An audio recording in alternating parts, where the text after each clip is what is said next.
Mari kita baca buku Kemenangan Terakhir.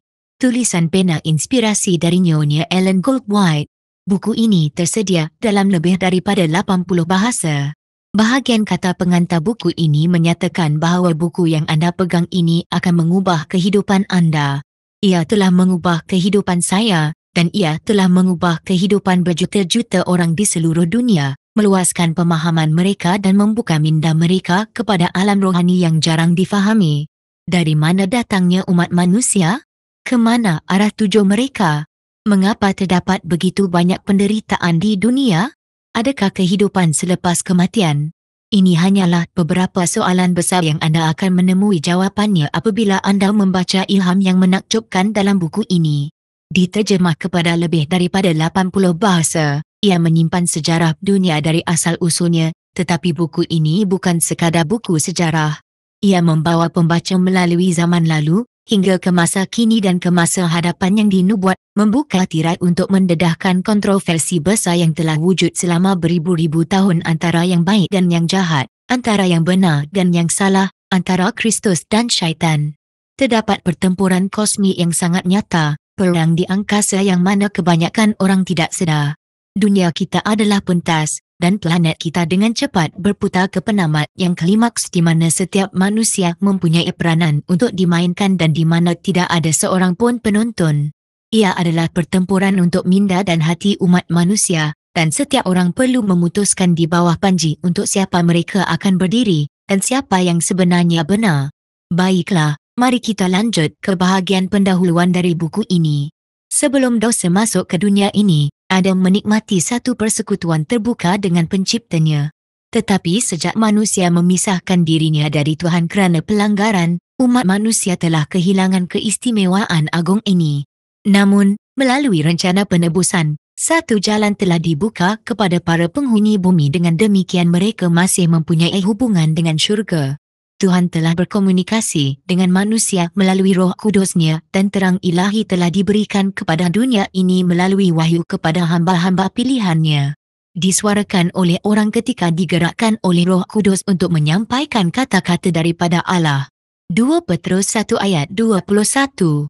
Selama 2500 tahun yang pertama dalam sejarah manusia, tidak ada wahyu yang bertulis. Mereka yang telah dibimbing oleh Tuhan menyampaikan pengetahuan mereka kepada orang lain dan ia diturunkan dari ayah kepada anak melalui generasi turun-temurun. Penyediaan firman yang bertulis dimulakan pada zaman Musa. Wahyu-wahyu yang diilhamkan kemudian dikumpulkan dalam satu buku.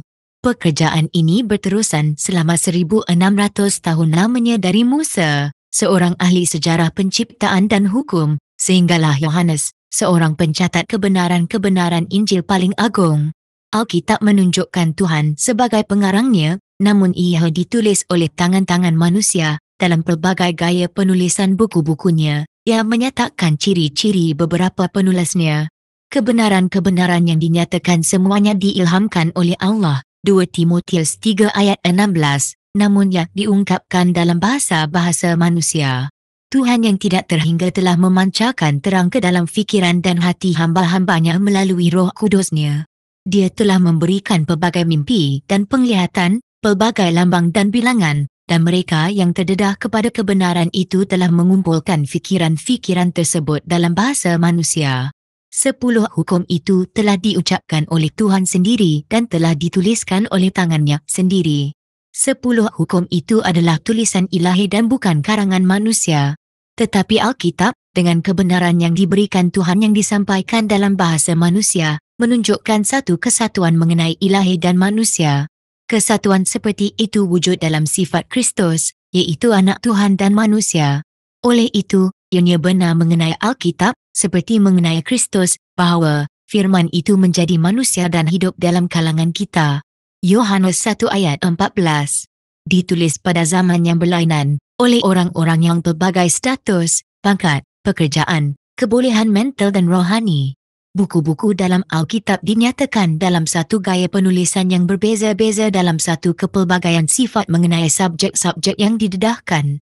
Pelbagai bentuk ungkapan telah digunakan oleh pelbagai penulis, seringkali kebenaran yang sama dinyatakan dengan lebih menonjol oleh seorang penulis berbanding dengan penulis yang lain.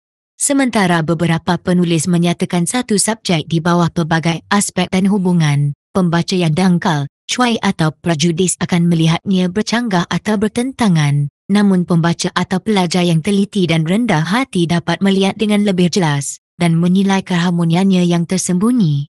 Seperti mana yang dinyatakan melalui pelbagai individu, kebenaran itu disajikan dalam aspeknya yang pelbagai.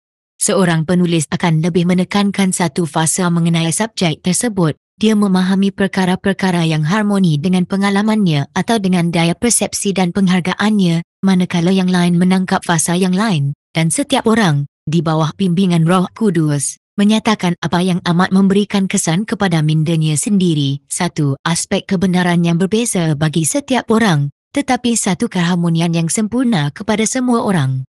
Kebenaran yang telah didedahkan bersatu untuk membentuk satu gabungan yang sempurna, disesuaikan untuk memenuhi keinginan manusia dalam segala keadaan dan pengalaman dalam kehidupan. Tuhan amat senang untuk menyampaikan kebenarannya kepada dunia melalui wakil-wakil manusia, dan Dia sendiri, melalui Roh Kudusnya, melayakkan manusia dan membolehkan mereka melakukan tugas ini. Dia membimbing fikiran dalam memilih apa yang harus diucapkan dan harus dituliskan. Harta tersebut diamanahkan kepada hamba-hamba Tuhan, walau bagaimanapun, ia tetap dari syurga. Kesaksian tersebut disampaikan melalui ungkapan bahasa manusia yang tidak sempurna, namun ia adalah kesaksian Tuhan, dan anak Tuhan yang patuh dan percaya dapat melihat di dalamnya kemuliaan mengenai satu kuasa ilahi, penuh rahmat dan kebenaran. Dalam firman-Nya, Tuhan telah memberikan manusia pengetahuan yang perlu untuk keselamatan. Kitab suci harus diterima sebagai satu wahyu yang berkuasa dan mutlak mengenai kehendak Tuhan. Ia adalah piawaian dalam sifat perwatakan, pengungkapan mengenai doktrin-doktrin, dan ujian dalam pengalaman. Seluruh kitab suci diilhamkan oleh Allah dan berguna untuk mengajar, menegur, membetulkan dan mendidik ke arah kebenaran. Dengan demikian, tiap-tiap orang yang mengabdikan diri kepada Allah akan dilengkapi sepenuhnya untuk melakukan segala kerja yang baik. 2 Timotius 3 ayat 16 dan 17. Walaupun Tuhan telah mendedahkan kehendak-Nya kepada manusia melalui firman-Nya, namun kehadiran dan bimbingan Roh Kudus yang berterusan tetap diperlukan. Sebaliknya, Roh itu telah dijanjikan oleh Juru Selamat kita untuk membukakan firman itu kepada hamba-hambanya dan untuk menyinarkan dan menerapkan ajaran-ajarannya. Dan kerana Roh Tuhanlah yang mengilhamkan Alkitab, maka tidak mungkin ajaran Roh bertentangan dengan firman itu. Roh tidak diberikan atau ia tidak pernah dikurniakan untuk menggantikan Alkitab kerana Alkitab dengan jelas mengatakan bahawa firman Tuhan adalah piawai dalam menguji semua ajaran dan pengalaman. Rasul Yohanes berkata, jangan percayai setiap roh. Sebaliknya ujilah setiap roh itu sama ada datang daripada Allah kerana terdapat ramai nabi palsu telah menjelajah ke seluruh dunia. 1 Yohanes 4 ayat 1. Dan Yesaya menyatakan, carilah hukum Taurat dan peringatan ilahi. Jika mereka tidak berbicara selaras dengan perkataan ini, maka bagi mereka tidak ada cahaya fajar. Yesaya 8 ayat 20.